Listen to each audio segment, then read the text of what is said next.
For this reason, we maintain the preliminary charge of treason felony against you. This is the summary of the words contained in a bill of indictment released by the Attorney General Godfred Yeboah-Dame to the High Court against social media campaigner and leader of Fix the Country movement, Oliver Barker-Vormawor. This would come weeks after his first trial case started at an Achimota court following his arrest over what many called inflammatory comments that could destabilize the country. Others also felt the state was unnecessarily pursuing a man who was just expressing his views. But the Attorney General, Godfred Dame, disagrees. Obafosa Sare is the head of our legal and political desk here at Asasi Radio. He has a copy of this bill of indictment and joins me in the studio with it. Obafosa will go into the details of this bill of indictment by the AG. But first, tell us where we were with Oliver's case as regards his cool comment up until this charge from the AG. So when he was first arrested and arraigned before the district court, it was for the purposes of indictment. And that's because when you are charged with an offense, which is the offense in question, treason felony, the processes will begin at the district court. And once the district court processes are completed, then you will be ushered to the High Court to stand trial. So since the 12th of February, when he was first arrested, till date, he's been going to court only for the indictment processes. What the Attorney General has done right now is to complete that process, which will be presented to the court at the next hearing for him to be forwarded, as it were, to the High Court to stand trial. So what are the details you have from the AG?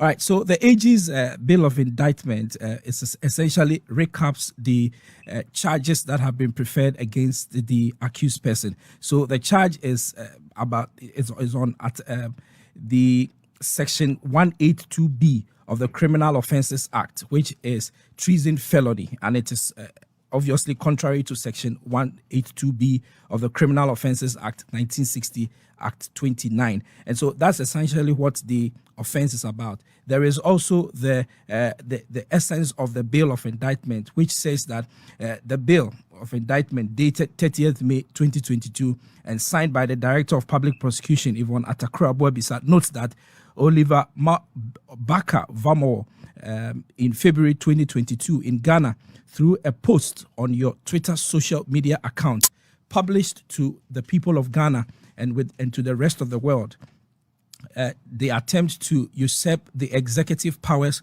of the Republic by advocating for the violence or for the violent overthrow of the 1992 Constitution. So in essence, this is what the bill of indictment is about. And the state intends to call witnesses and also show exhibits in court to demonstrate their case. And so they indicate on the bill of indictment that they will be calling 3 witnesses. They name them as Andrew Ochre and also 2 police officers, Dunstan Guba and also Mark Owusu. And in terms of the exhibits that the state intends to display, they talk about several things that they intend to put forward to justify the case. And they mention things like the charged statement of the accused person, which is dated 11 February 2022, and the investigation cautioned statement of the accused person dated 16 February.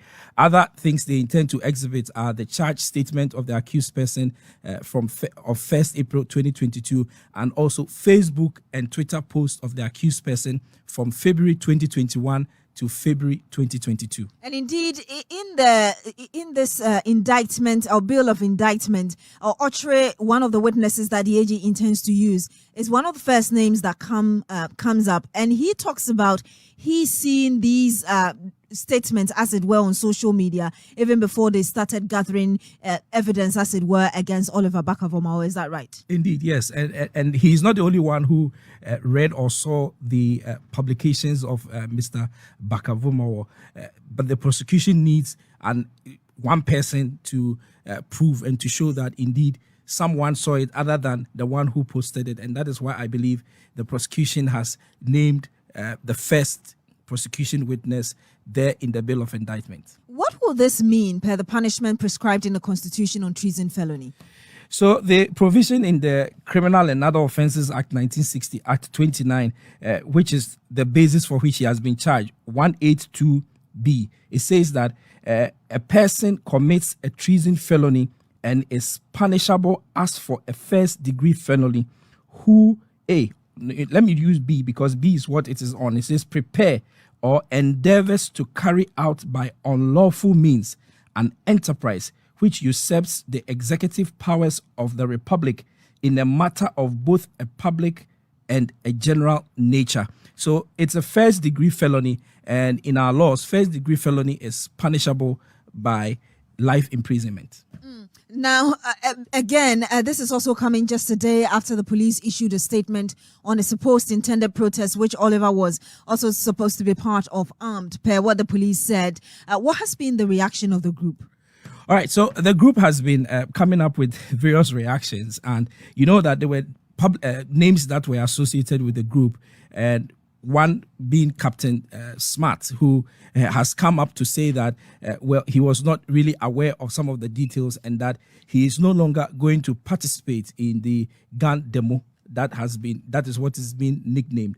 Indeed, the Oliver Baka Vumao has also come up to say that he believes that he erred in what he did, and he's using a popular song which is now known as I know I messed up or something of that sort. Okay. That's what he posted. There was a post on Facebook. On Facebook, yeah. So he's essentially saying that he is admitting guilt, admitting that what he did and wrote was not right. And he wrote that again on his Facebook wall.